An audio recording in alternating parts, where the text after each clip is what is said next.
Hi, this is Robert Burris. Again, working on study of the emergent church in parallel, spatially challenged again. There we go. Need to remember how to sweep.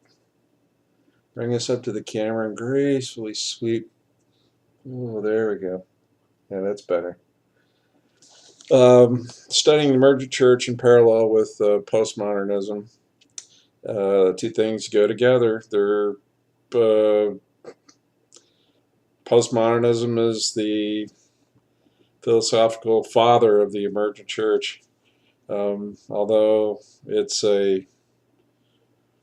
lineage is not nearly that simple. Anyhow, I've introduced this study with a discussion of um, how Tony Jones relates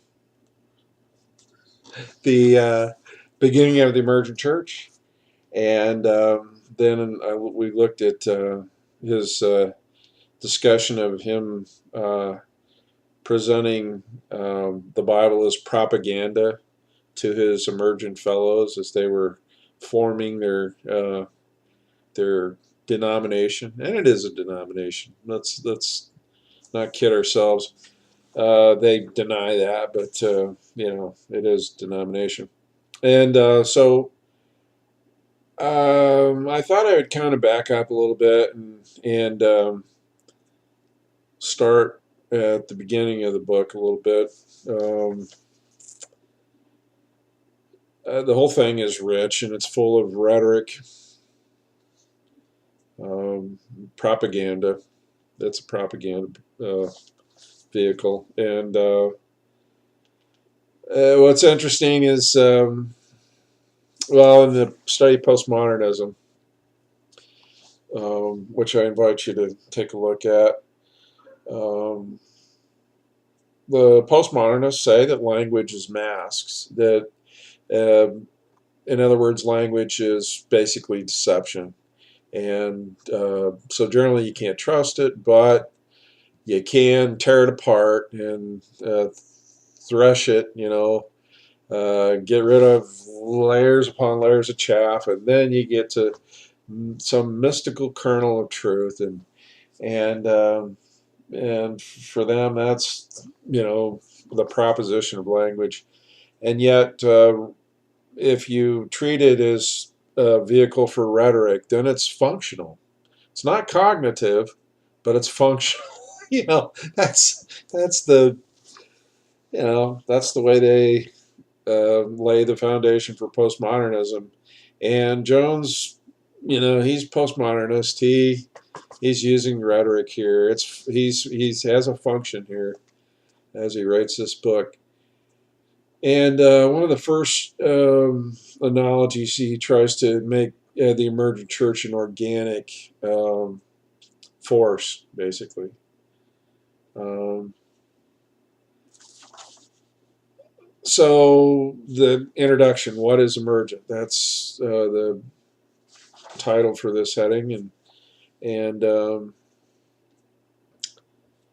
he actually offers a dictionary version or definition of emergent, but the version of the dictionary is very, very, recent.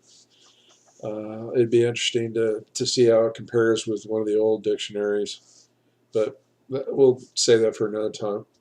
I thought this paragraph here would be a nice place to pick up. He just made an assertion here, supposedly narrating it, as if somebody else made the assertion, and so he thinks it's good. And now he's going to use it. He's going to develop it, for us. And the assertion was, again, this is an organic thing, So he says, later we reflected on this, and it made perfect sense when it comes to the ecology of the American church. A lot of organizations exist to measure the health of the old growth institutions, pruning their branches, fertilizing their roots. But there's a lot happening and emerging down on the forest floor. The new communities of faith and the innovative forms of monasticism, the adventurous theology, that's the emergent church. I like this rhetoric too. Um, and I know it's going to sound like a certain amount of sophistry on my part, but I like the way he has it emerging from the ground, because this is a church from hell, friends. Look at postmodernism. Look at the propositions it's based on. Look at what postmodernists say about language, that it's all deception, yet it's not deception when they use it. I mean, again, come on. Let's just be honest here. And basically, Jones has already established, or we've established through Jones's words, that it's all about tearing down, an old order, building a new one, and in keeping with postmodernism, a mystical faith, a faith where, if you had it, the postmodernist way, you couldn't even talk about it because words are just language, and language leads to more language, blah, blah, blah, blah, blah. So disconnect your mind, friends. Enjoy the worship. I mean, that's the proposition here. And the worship is whatever you want to do, and it's whoever you want to worship. This is the new Christianity for Tony Jones. These guys are pioneering a new faith. But it's Christian, right? Okay. Well, anyway, so he has it emerging from the forest floor, coming up from who knows where. The soil of that growth is deep and complex, a melange. Oh, be still my heart. That includes the advent of new media,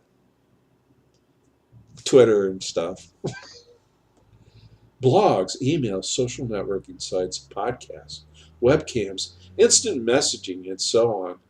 Disaffection with politics as usual. In other words, we want more Marxism. But, they emerge very socialist, as usual. Postmodern, in turn, the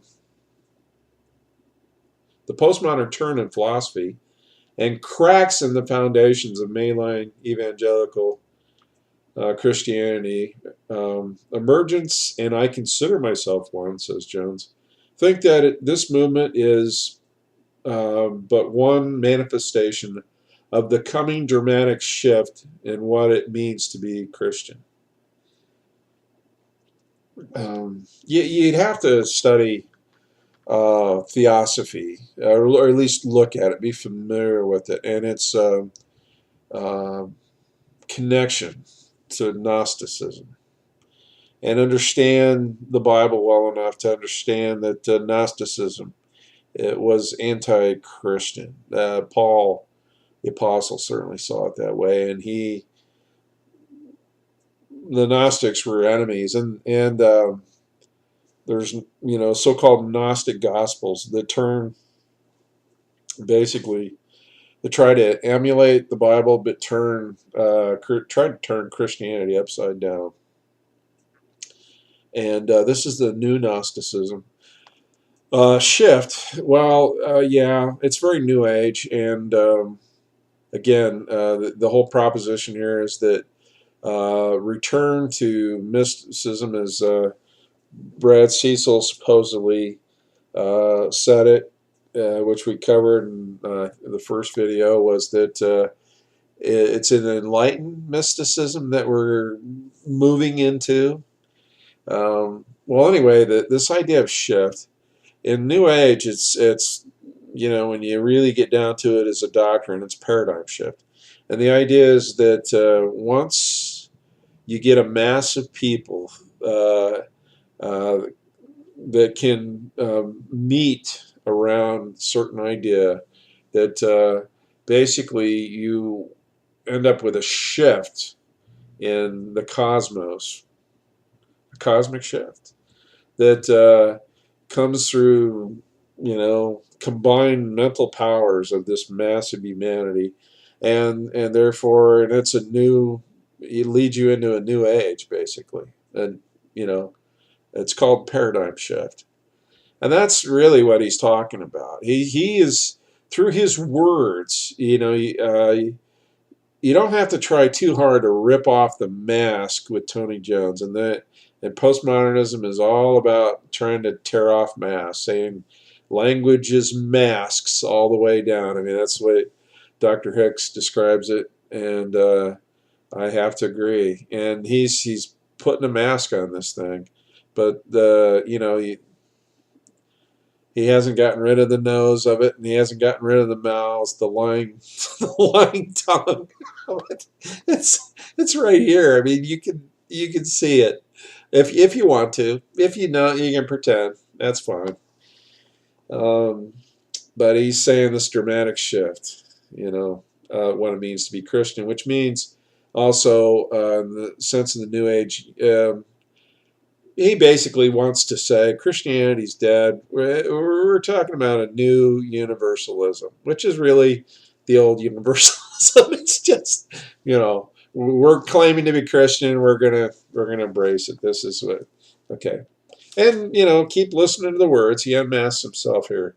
There's a lot at stake. The ecclesiastical elites on both the left and right of modern Christianity have spent the past century endowing denominations, founding colleges and universities, seminaries, launching publishing houses and magazines, building enormous churches, and getting FaceTime on CNN, Fox News. In general, they look skeptically at the young emerging usurpers.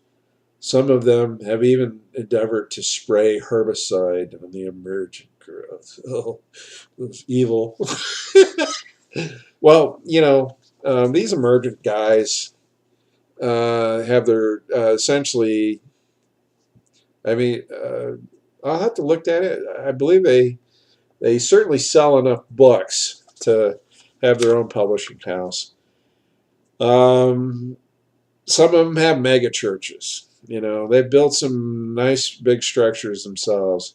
And as far as founding colleges and universities, well, how this thing came to fruition was through basically heretics running seminaries.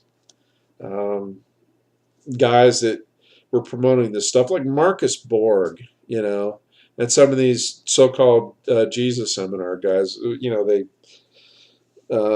so-called meaning they have nothing to do with Christ. They sit around casting runes into a bucket and then drawing them out and using that as a method to vote on whether Christ performed miracles and things, or he said this, that, or the other.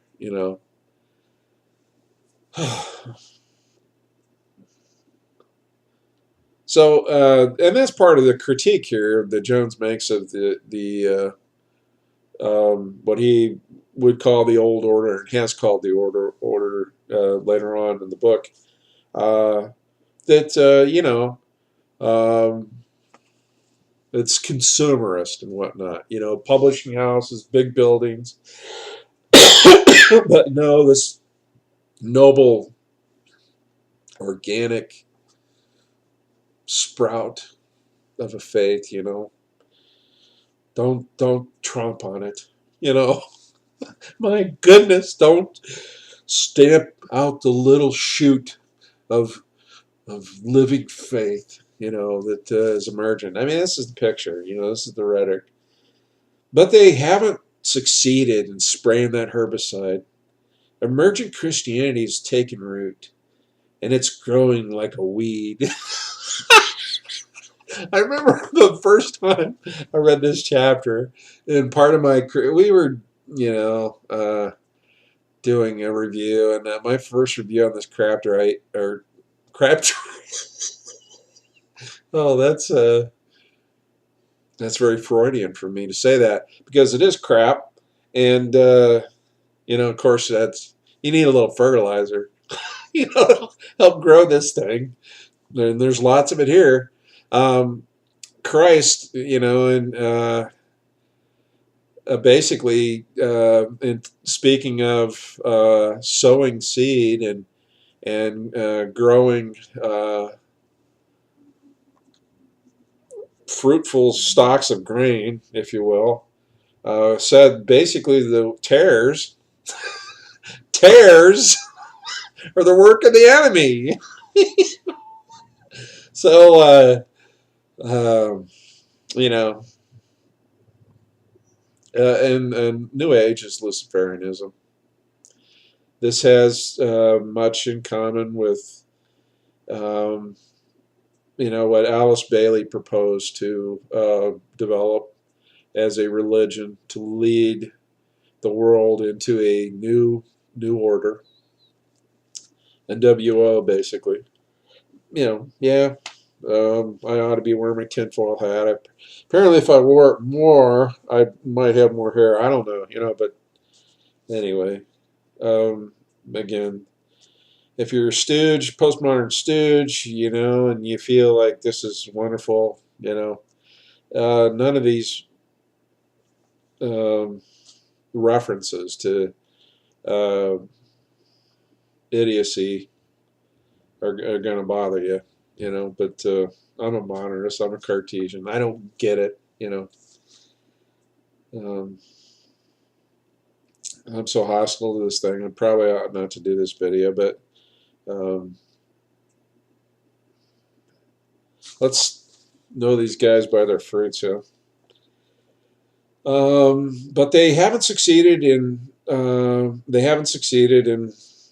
spraying the herbicide. Emergent Christianity has taken root and is growing like a weed, growing like tares. A lot of different weeds, tares actually. Young evangelicals, evangelicalism was polluted with theosophists going back to the 70s. Back when, from all accounts, the Billy Graham organization started, uh, inviting futurists and um, um, New Agers, people um, wanting to kind of jump on the uh, ecological doom bandwagon that was promoted back then to basically institute those forms of socialism. And I remember reading a section of the Club of Rome report that was kind of a watershed vehicle back in that time. The report was called Limits to Growth, and it predicted dire future based on population explosion and limited resources, very Malthusian, and which is fine, but basically, one part of the report said that we needed a common enemy. That mankind, the proposition that they presented was essentially this: that mankind was so depraved that and we could just rise above it if we could only come together. And what we needed was a reason to come together, something that greater than ourselves, greater than our self-interests. And so it was a noble thing to concoct a common enemy for this purpose, and ecological disaster was about as good as anything they'd come up with. That was the quote I saw. I need to track that down. I really ought to. I ought to track that down. But anyway, So, I'm coming at this with, a fair amount of knowledge on some of this stuff. Um, but postmodern stages, words don't mean anything. So, uh, you know, why study? Why really read, history? Why read anything but fiction? Get some fiction here. He uses a lot of fiction. So, boy, I'm already 20 minutes into it. Yeah, I should focus more on the content of the book here, not make so much commentary, but I'm tempted, sorely tempted by this trash. Um, Young evangelicals are forsaking this. Evangelicalism should not in any way be associated with this crap. But, evangelicalism has been apostate for quite some time. At least you know, uh, Billy Graham never believed in original sin. He was a Finneyist. And, his thing was altar calls. You just, and people can decide to be saved, and all you get to do is you call them up there, they shed a few tears, and, you know, and then they could go on living like the devil, and, they're Christians, right? That was the proposition. He didn't believe people really not really need a savior. And if he did, why were his people involved in talks with New Agers back in the 70s? Why were they consulting with you know people who were outright Luciferians? So this, they're using the evangelical term as a way to make you think they're conservatives. They've just got a radical, generous orthodoxy. Uh, oh, I should focus on the text. Forsaking their suburban birthright and moving into these evangelicals, young evangelicals, forsaking their suburban birthright and moving into America's toughest cities, real pioneers, to find new monastic communities. Monasticism, mysticism, basically, let's all become Catholic, and but then the Buddhist could be the Buddhist, and the Muslim could be the Muslim, and you know the way, the truth, and the life. That's just words. Anybody can go to the Father. You don't have to go through Christ, right? Nah, the Bible. It's just words. It's propaganda.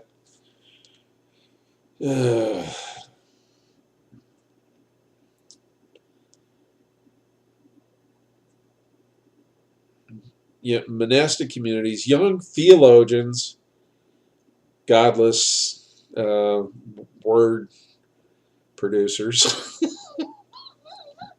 and anti-theology, basically, are rejecting the siren song of academic tenure. Oh, they gave up their PhDs for this. Well, let's give them a pat on the back.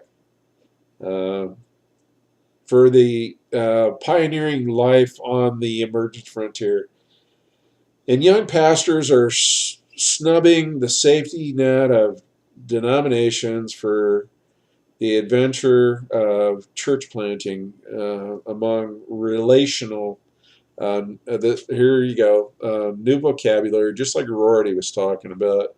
Let's replace the vocabulary. Let's destroy words, so that we can stupefy, the flocks of sheeple. So relational, you needed a new word, for this new Christianity, relational, missional, that kind of stuff. Um,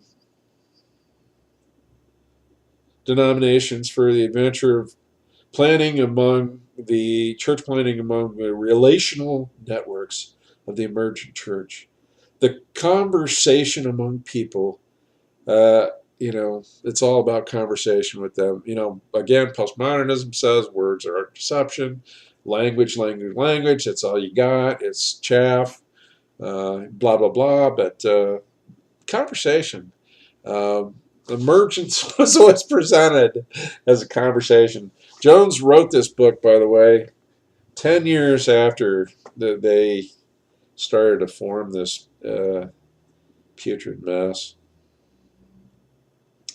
Conversation among people who think of themselves as emergent is robust. It's taking place in books. Yeah. Oh, well, but, publishing is a sin, isn't it? Taking place in books, blogs, and conferences, and spontaneous meetups. As we'll explain throughout this book, the emergents are in some ways pioneers, in some ways expatriates. They they do come from somewhere, most often from conventional Christian upbringing. Now that is interesting commentary. The fact that this movement has such a big following really does speak to a failure in the visible church. A tremendous epistemological, philosophical, intellectual failure. These and also the way of Finneyism. How many of these kids basically thought they're Christians because they responded to an altar call when they were little, but never really believed, and probably were raised up on the same trashy media and culture that the most heathen children are raised on. Anyway, they tend to be young, urban, and educated. But as emergent sensibilities spread around the world, those characteristics are becoming more tenuous as descriptors. Like the electronic music of the 80s and the 90s, the emergent church is a mashup of old and new, of theory and practice, of men and women, and of mainline evangelical and increasingly Roman Catholic Christians. This is synthesis. They're synthesizing a new truth, a new way, a new life. The old one, who needs it? That's modernism. The gospel is modernism to these people. In some ways, there's nothing new here. No, it's very old. I can hear the hiss of the serpent. Since the gospel writers penned their witness to the faith, theologians have argued about how we talk about God, who Jesus is, and how humans relate to God. And since the earliest Christians transformed their Roman peristyle homes into domus ecclesiae, yeah, he's trying to be clever there. Churches, house churches. Followers of Jesus have found new and innovative ways to orient their lives, collectively and individually.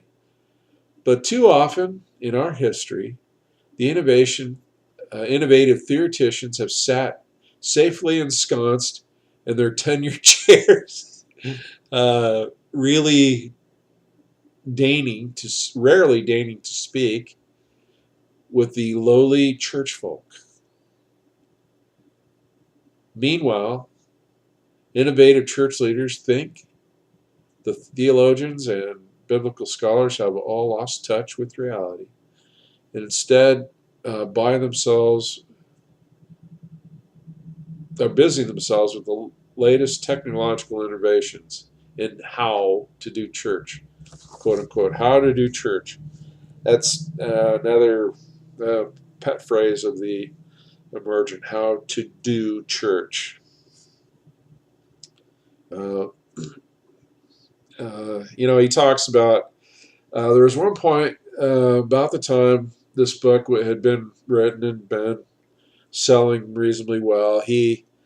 Uh, Jones made a statement on his blog one day that he was just going to start calling himself an ecclesiologist, meaning somebody who decides what the church is all about, what church is all about.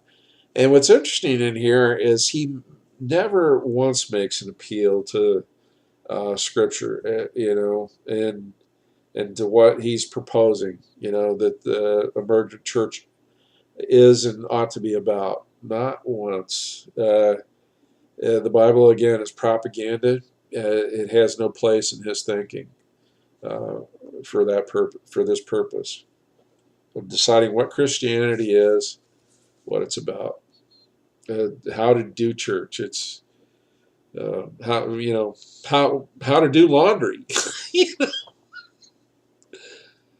If Emergent Church has anything rare or even unique, it is the nexus of theory and praxis. They're bringing theory and practice together. It's a works theology. It's all about works, and it's very socialistic, very rather communist. So they don't. You remember here earlier he said politics as usual. He denigrated the fact that there were publishing houses run by denominations, and he even says something here about FaceTime on CNN. Jones he's had FaceTime plenty enough. He's not some lowly, little church worker who's just been laboring, and doesn't have a huge ego and whatnot. No, come on. Uh, he's a charlatan. Uh, I mean, the the judgment he meets out against the old order is that which uh, he deserves in full measure, basically. Uh, yeah, I get a little worked up reading this, I must admit. Um, Twin impulses of rethinking. Um, Nexus of theory and practice of innovative theology and innovative practice. Again, it's been how many thousands of years? Two at least, right? And you got to have something new. It's you got to keep progressing. Although the progression is a regression to mysticism, but it's an enlightened, actually an endarkened mysticism, because words are deception, and you can't trust them, and therefore you can't even trust your own being. Uh, and love it or hate it, it can't be ignored. No, it's an organic force. It's very organic. It appeals very much to the natural man. This emergence, and I've already killed 34 minutes here. Sorry, I meant to do it. I'll try to be more disciplined and sticking with the text. Um,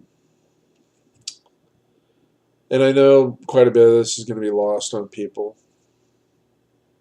Uh, so I need to stick with the text, limit my commentary.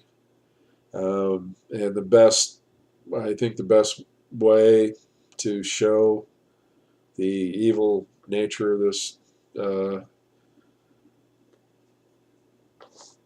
fertilizer is to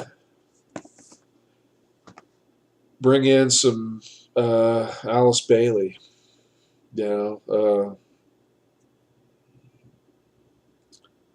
draw connect the dots here. Yeah, that'll be the ticket. Show you where openly confessing Luciferians agree with this stuff. Well, I think I'll break it off here.